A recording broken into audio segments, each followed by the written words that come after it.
This 1882 photo of two boys looked innocent, until historians revealed the truth about their roles. Dr. Rebecca Foster's hands trembled slightly as she lifted the fragile photograph from the archive box. The image was faded, its edges worn by time, but the scene it captured was remarkably clear. Two boys, no older than 10 or 11, stood side by side in front of a wooden building. One was white, with light hair falling across his forehead. The other was black, his expression serious and dignified. Both wore identical clothing, simple cotton shirts and suspenders, and both held something between them, though the detail was too small to discern without magnification. Charleston, South Carolina, 1882. The caption on the back was written in careful script, nothing more. Rebecca had spent 15 years studying post-Reconstruction America, but something about this photograph stopped her cold.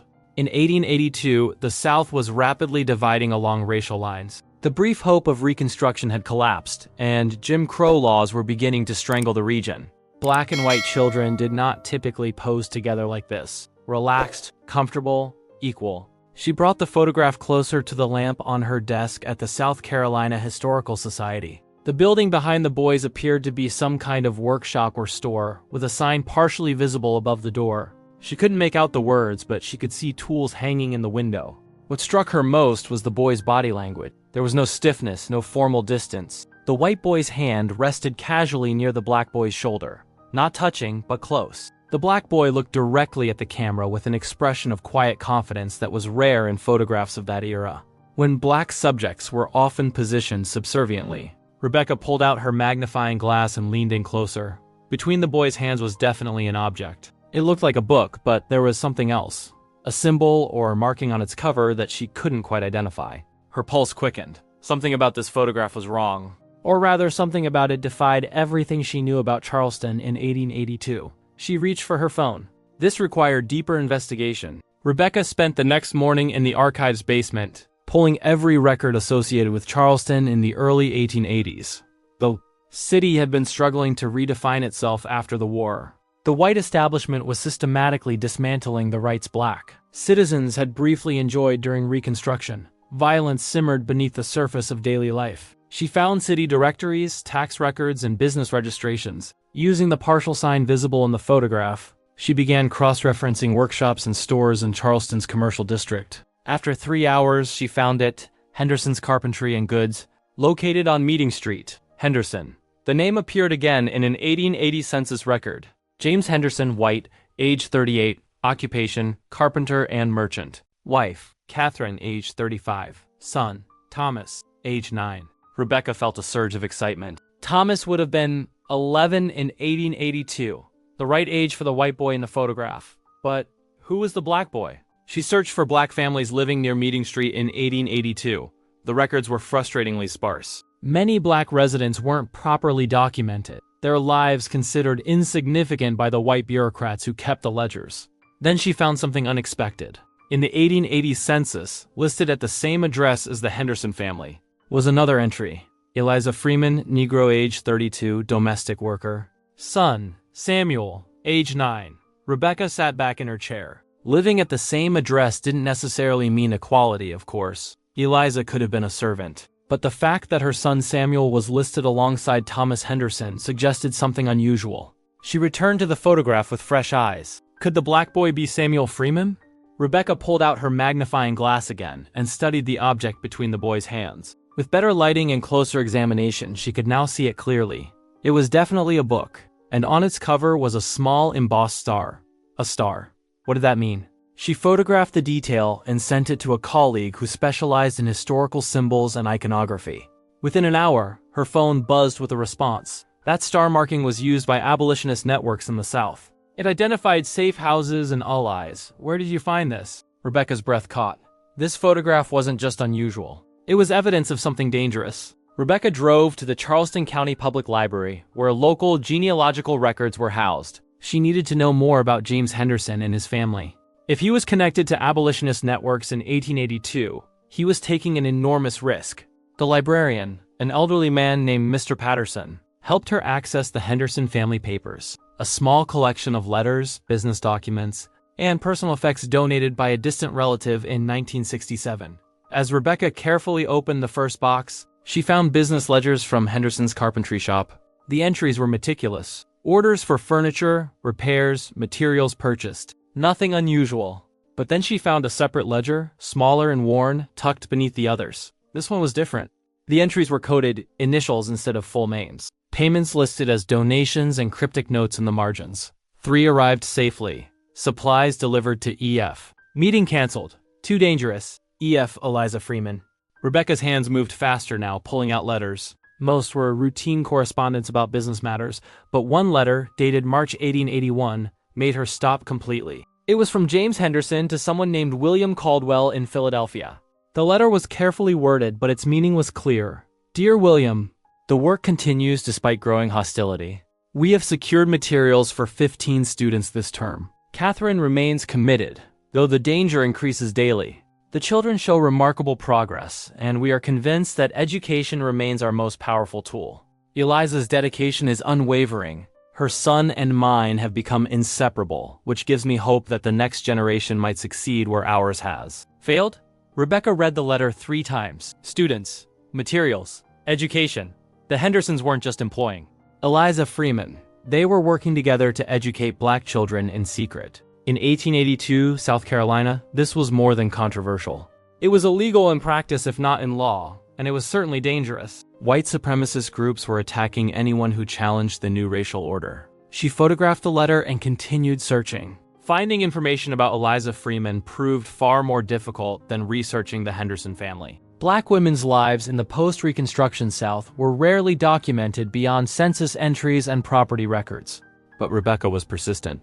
She contacted the Avery Research Center for African American History and Culture in Charleston, and a staff member named Dr. Marcus Johnson agreed to help her search their archives. Freeman was a common surname adopted by formerly enslaved people after emancipation, Marcus explained as they sat in the center's reading room. But if she was working with a white abolitionist family in 1882, there might be traces in church records or Mutual Aid Society documents. They found her in the records of Morris Street Baptist Church, one of Charleston's oldest black congregations. Eliza Freeman had been a member since 1866. The church records included a brief biographical note compiled in 1915. After her death, Sister Eliza Freeman, born enslaved in 1848 on a rice plantation north of Charleston, freed in 1865, worked as a seamstress and domestic worker. Known for her devotion to education and her work with the Charleston Education Circle, a secretive group that provided schooling to Negro children when public education was denied. Her son Samuel became a teacher and later a minister. Sister Eliza passed peacefully in 1915, age 67, surrounded by family. Rebecca felt a chill. The Charleston Education Circle. This was the organization mentioned cryptically in Henderson's letter. Marcus leaned forward. I've heard of this group. They operated underground for about 15 years. From the late 1870s through the early 1890s, white and black families working together to educate children. They had to be extremely careful. There were violent reprisals against anyone caught teaching black children in ways that threatened the racial hierarchy. How violent? Rebecca asked. Beatings, arson, murder in some cases, Marcus said quietly. This was the era of the red shirts and other paramilitary groups. White supremacists were determined to maintain control, and they saw education as a direct threat. Rebecca looked at the photograph again, now understanding the weight of what it represented. These 2 boys weren't just friends. They were living evidence of a dangerous alliance. Rebecca returned to the Historical Society archives with renewed purpose. She now knew that James Henderson and Eliza Freeman were part of an underground education network.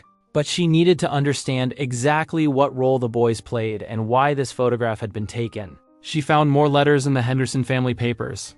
One, dated July 1882, the same summer as the photograph, was from Catherine Henderson to her sister in Boston. Dear Margaret, James and I continue our work despite the climate of fear that surrounds us. Thomas and Samuel have become inseparable, which both comforts and worries me. They study together each morning before James opens the shop, and they've taken to helping Eliza with the other children who come in the evenings. Thomas is teaching Samuel advanced mathematics, and Samuel is teaching Thomas about resilience and dignity in ways I never could. But I fear what will happen as they grow older. Society will not permit their friendship to continue as it is now. Already neighbors have begun to ask questions. Rebecca felt her throat tighten. Catherine Henderson understood that her son's friendship with Samuel was temporary. that the racist structure of Southern society would eventually force them apart. She found another document, this one from September 1882, a police report. Her heart sank as she began reading. Disturbance reported at Henderson's Carpentry, Meeting Street. Anonymous complaint alleges illegal assembly of Negro children on premises. Investigation pending. The investigation had never been completed, according to the records. Someone had intervened or the complaint had been dismissed. But the threat was clear. Rebecca pulled out the photograph again and looked at it with new understanding. The book the boys were holding, marked with the abolitionist star, this wasn't just a casual portrait. This was documentation. Evidence of their alliance, perhaps meant to be sent to supporters in the North who were funding the education network. But who took the photograph? And why had it survived when so much else had been destroyed? She needed to find more about the photographer. The photographic studios operating in Charleston in 1882 were documented in city business directories. Rebecca found 3 studios that could have taken the photograph, based on the style and quality of the image. The first 2 had no surviving records. But the third, Bowman and Sons Photography, had left behind a collection of account books and correspondence. Now housed at the Charleston Museum, Rebecca spent an afternoon reviewing the account books. Most entries were straightforward. Family portraits, wedding photographs, documentation of buildings and business. But in August 1882, she found an entry that made her pulse quicken. Private commission, Henderson family. Discretion required. Payment received in full. Negatives destroyed per agreement. Negatives destroyed. That meant the photograph Rebecca had found was likely the only surviving print. She found more information about the photographer, Thomas Bowman Jr., in a historical biography of Charleston's early photographers. Bowman had been a Union sympathizer during the Civil War who remained in Charleston afterward, quietly supporting Reconstruction efforts.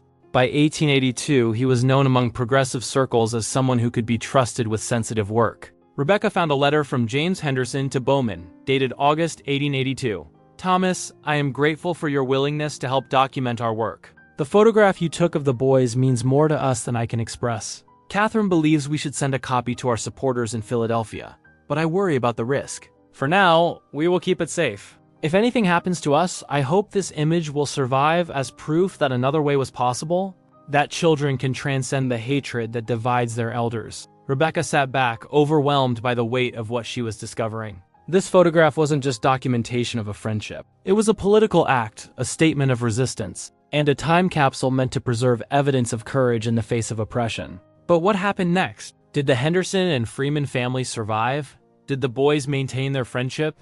She needed to trace their lives forward. Rebecca spent the next week searching for records of Thomas Henderson and Samuel Freeman beyond 1882. What she found was both heartbreaking and inspiring. In 1883, the Charleston Education Circle was exposed. A white supremacist newspaper, the Charleston Defender, published a series of articles attacking race traitors who were corrupting the natural order by educating black children. James Henderson's name appeared prominently, along with accusations that he was operating a Negro school disguised as a carpentry business. The consequences were swift. Rebecca found court records showing that Henderson's business license was challenged, and he faced mounting harassment. Customers abandoned him, and his workshop was vandalized twice in the fall of 1883, but Henderson didn't close the school. According to church records from Morris Street Baptist, the Education Circle moved its operations to private homes and continued operating in secret with even greater security precautions. Then, in March 1884, Rebecca found a newspaper article that made her heart sink. Fire destroys Meeting Street workshop. Henderson's carpentry burned to the ground last night under suspicious circumstances. Owner James Henderson and family escaped unharmed. Negro woman employed by Henderson also safe. Authorities investigating possible arson. Though no arrests expected, the message was clear. The white supremacist violence that Marcus had warned her about had finally struck the Henderson family directly. Rebecca found a letter from Catherine Henderson to her sister, dated 2 weeks after the fire. Margaret, we have lost everything. The workshop is gone, and with it our livelihood and our ability to continue the school. James is devastated but determined. We have decided to leave Charleston. We cannot continue here safely. What breaks my heart most is separating Thomas from Samuel. The boys are distraught. We have promised them that distance will not end their friendship. But I fear that promise is a lie meant to comfort children too young to understand how the world works.